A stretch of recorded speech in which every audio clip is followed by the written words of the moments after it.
The American Civil War is often simplified as a righteous battle against slavery. While the institution of slavery was a central issue, the conflict's roots run much deeper.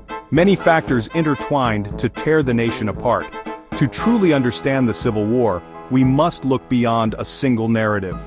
We must unravel the complex web of economic disparities, political ideologies, and social movements that set the stage for this devastating conflict. The Civil War was a clash of cultures and visions for the future. The North was rapidly industrializing, embracing factories and urban life. The South remained deeply tied to agriculture, with its economy dependent on enslaved labor. These contrasting ways of life fueled growing tensions. The issue of slavery served as a flashpoint, igniting these underlying tensions into a raging inferno.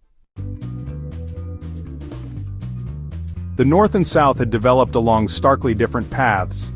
The North was experiencing an industrial revolution. Factories sprang up in cities like Boston, New York, and Philadelphia. Immigrants arrived in droves, seeking work and opportunity. The North embraced technological advancements with railroads connecting its bustling urban centers.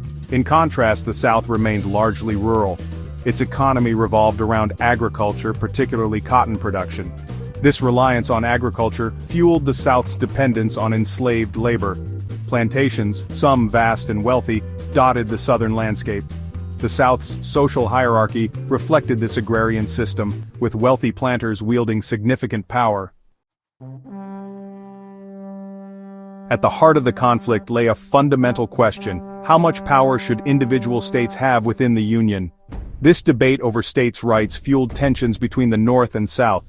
Southerners fiercely defended their autonomy and feared Northern interference in their affairs, particularly on the issue of slavery. The Southern states viewed the federal government as a compact among sovereign entities. They believed states had the right to nullify federal laws they deemed unconstitutional. This belief in states' rights became intertwined with the defense of slavery.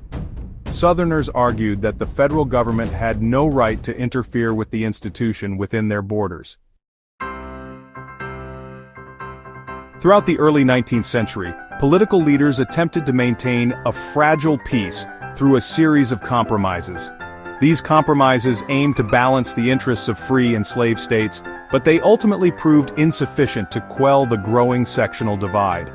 The Missouri Compromise of 1820 admitted Missouri as a slave state and Maine as a free state, maintaining a balance in the Senate. The Compromise of 1850 addressed the status of slavery in territories acquired after the Mexican-American War. It included a controversial Fugitive Slave Act that inflamed tensions. The Kansas-Nebraska Act of 1854 allowed for popular sovereignty to decide the fate of slavery in these territories, leading to violence and further division. Section 5, Fugitive Slave Act, fanning the flames of discord. The Fugitive Slave Act, part of the Compromise of 1850, proved to be a major turning point. This act required citizens in free states to assist in the capture and return of runaway slaves. It ignited outrage in the North and galvanized the abolitionist movement. The act forced Northerners to become complicit in the institution of slavery. They witnessed firsthand the brutality of the system they opposed. Stories of families torn apart and individuals denied their freedom fueled moral outrage. The Underground Railroad, a network of safe houses and abolitionists aiding runaway slaves, became even more active in defiance of the law. Section 6. Voices of Freedom, the Rise of Abolitionism. The abolitionist movement, advocating for the immediate end to slavery, gained momentum throughout the first half of the 19th century. Abolitionists used powerful speeches, writings, and newspapers to expose the horrors of slavery and demand its abolition. Frederick Douglass, a former slave who became a renowned orator and writer, eloquently articulated the injustices of slavery. Harriet Beecher Stowe's novel Uncle Tom's Cabin brought the horrors of slavery to life for a wide audience, further galvanizing the abolitionist cause. Abolitionism deepened the moral divide between the North and South, further fueling the flames of sectionalism. Section 7. The Road to War. Secession and the Confederacy. The 1860 presidential election marked a turning point. The election of Abraham Lincoln, a Republican opposed to the expansion of slavery, proved unacceptable to many in the South. Fearing their way of life was under threat, 11 Southern states seceded from the Union, forming the Confederate States of America. The secession of the Southern states was a direct challenge to the very notion of a unified nation. It represented the culmination of decades of growing sectional tensions, political compromises, and the failure to find common ground on the issue of slavery. With the formation of the Confederacy, war became all but inevitable. Section 8.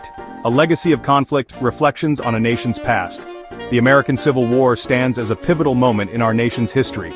It was a brutal conflict, claiming the lives of hundreds of thousands of Americans.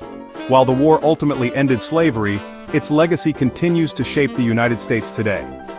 The Civil War serves as a reminder of the fragility of democracy and the importance of confronting injustice and division.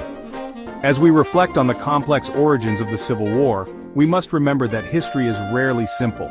Multiple factors, often interwoven and interconnected, shape the course of events. Understanding these complexities is essential for comprehending the past and navigating the present. The Civil War serves as a reminder of the enduring power of ideas, the importance of dialogue and compromise, and the high cost of division and conflict.